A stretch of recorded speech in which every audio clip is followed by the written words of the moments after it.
नमस्कार, आप देख रहे हैं आर हिंदुस्तान न्यूज। आनंद सक्सेना के साथ मध्य प्रदेश के बैतूल से संवाददाता शशांक सोनकपुरिया की खास रिपोर्ट। मध्य प्रदेश के बैतूल में बीजेपी के 5 विधायक, एक सांसद जो फिलहाल केंद्रीय राज्य मंत्री होने के बावजूद जिले के हालातों में कोई सुधार नहीं हुआ है। वहीं अभी नवागत भाजपा के प्रदेश अध्यक्ष का भी जिला है, पर ग्रामीणों को आज भी अपनी समस्याओं को लेकर परेशान होना पड़ रहा है। जहां एक ओर तो भाजपा सरकार विकास के बड़े बड़े दावे करती है, वहीं इसकी हकीकत जमीनी स्तर पर कुछ और ही समझ आती है। जिंदा लोगों की बात ही अलग है। यहां पर तो मुर्दों को भी शमशान पहुंचने में भारी कठिनाइयों का सामना करना पड़ रहा है। विगत 5 वर्षों से ग्रामीण रास्ते की मांग कर रहे हैं, पर कोई भी इनकी सुनने वाला नहीं है। इस मामले में कोई सुनवाई नहीं हो रही है। जिले की भैंसदेही जनपद क्षेत्र का है ये मामला, जहां ग्राम कालडोंगरी से ये सामने आया है, जहां शमशान जाने वाली रास्ते की मांग को लेकर पिछले 5 वर्षों से ग्रामीण जन परेशान हैं। उनके द्वारा जिले के कलेक्टर से लेकर समस्त अधिकारियों के पास निवेदन किया जा चुका है। नतीजा सिर्फ आश्वासन ही मिलता आया है, पर मौके पर आज तक किसी अधिकारी या कर्मचारी ने जाकर नहीं देखा। शमशान जाने वाले रास्ते पर भी किसी ने कब्जा कर लिया है और सीमांकन करने गए अधिकारी की खामी के चलते रास्ता बंद किया गया है। अब सवाल यह है कि शमशान का रास्ता ही बंद कर दिया गया है तो शमशान में क्रियाक्रम होगा कैसे। थक हार कर आज ग्रामीण जिले के प्रभारी मंत्री नरेंद्र पटेल से मिले और अपनी समस्या से अवगत कराया। जल्द से जल्द रास्ता दिए जाने की मांग किया है। वहीं पहुंचकर मार्ग पर पक्की सड़क निर्माण करवाने का भी निवेदन किया है। ग्रामीणों ने बताया कि शमशान का रास्ता इतना खराब है कि कई बार बॉडी गिरने की घटनाएं भी हो चुकी हैं। खैर, प्रभारी मंत्री ने आश्वासन तो दे दिया है, जल्द समस्या का समाधान करवाया जाएगा। अब देखने वाली बात यह होगी कि कब इस समस्या से छुटकारा ग्रामीणों को मिल पाएगा। प्रभारी मंत्री नरेंद्र शिवाजी पटेल, उप सरपंच कालडोंगरी अलकेश नागले, सरपंच पूजा इवने द्वारा अवगत कराया गया। फिलहाल आप सुरक्षित रहिए, जुड़े रहिए आर हिंदुस्तान से। नमस्कार। मुख्यमंत्री डॉक्टर मोहन यादव जी ने लगातार प्रयत्न कर रहे हैं जी, और सामाजिक रूप से भी हमारा प्रयत्न है कि प्रत्येक गांव में सर्व समाज का मुक्तिधाम का निर्माण हो।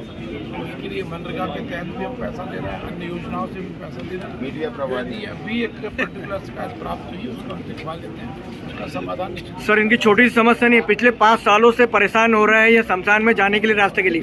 परसों के दिन एसडीएम साहब के पास भी गई थी पूरी टीम, उन्होंने बोला वहाँ जाके हम चेक करते, लेकिन अभी तक पहुंची नहीं है। तो क्या आदमी बिना सुविधाओं के अभाव में जिएगा? नहीं, वहाँ तो जीने की नहीं है, वहाँ तो मरने की बात जी, तो अंतिम सत्य तो वही है सर। तो निश्चित रूप से हमारे अंतिम संस्कार के केंद्र भी भारतीय संस्कृति में महत्व रखते हैं। जी, तो निश्चित रूप से ऐसे मुक्तिधाम के लिए एक सुचारू व्यवस्था हो, आने जाने के लिए भी व्यवस्था हो। तो मैं शिकायत प्राप्त हुई है, उसका तत्काल निराकरण। सर, एक छोटी समस्या हमारे शहर की भी है। स्वास्थ्य विभाग हमारा बहुत अच्छा, लेकिन डॉक्टरों की कमी हमेशा रहती है। उसके बारे में भी आप उसके मंत्री रहे। बिल्कुल निश्चित रूप से उसके समाधान करने के लिए हमने सर जी, कालडोंगरी सरपंच जी, आपके गांव में एक रोड को लेकर समस्या है जो मुक्तिधाम को जाता है, लेकिन वो लगभग 5 सालों से नहीं बना है। आपने कहाँ प्रयास किए? हम कलेक्टर ऑफिस गए, एसडीएम ऑफिस, सब जगह हम 4-5 सालों के प्रयास कर रहे हैं, तो हमारी यानी कोई सुनासी नहीं है और बहुत ज़्यादा परेशान है। कृषक को परेशान है, जैसे शमशान घाट का रास्ता है, कभी कुछ हो जा रहा तो उनको ले जाने में समस्या है। आज प्रभारी मंत्री जी को आपने लेटर दिया है, तो उन्होंने क्या कहा? उन्होंने बोला है कि हो जाएगा तुरंत करके 2 दिन में। जी, लगभग आपको कितने दिनों से परेशान होना पड़ रहा है इसको लेकर? 5-6 साल। मेरा नाम अलकेश कुमार नागले है। मैं ग्राम पंचायत कालडोंगरी में उप सरपंच पद पे हूँ। क्या समस्या आ गई कि आपको प्रभारी मंत्री से मिलना आना पड़ा इतनी भारी संख्या में जनता को लेकर? ग्राम पंचायत कालडोंगरी में जो बालनेर मार्ग जाता है, जो शमशान घाट मुक्तिधाम के लिए रोड है, वो रोड के लिए हम 5 सालों से कलेक्टर, एसपी ऑफिस और एसडीएम तहसीलदार के पास में घूम रहे हैं, लेकिन हमारी समस्या का आज तक निराकरण नहीं हुआ है। जबकि वो कई किसानों का वहाँ से जाने का एकमात्र रास्ता है, आज भी वो रोड बंद है। कुछ किसानों द्वारा उस रोड को बंद कर दिया गया है और हम इस चीज़ के लिए खाद बीज कहीं नहीं ले जा पा रहे हैं। और पशु बैल भी घर में ही बंधे हैं। बहुत समस्या है कालडुंगरी में। सबसे बड़े हम 5 सालों से हर नेता के पास गए, हर इसके पास गए, लेकिन हमारी समस्या का आज तक निराकरण नहीं हुआ है। आप कह रहे थे कि अभी पीछे में किसी की गमी हुई थी, तो कैसा क्या था? हाँ, एक हमारे गांव में गमी हुई थी।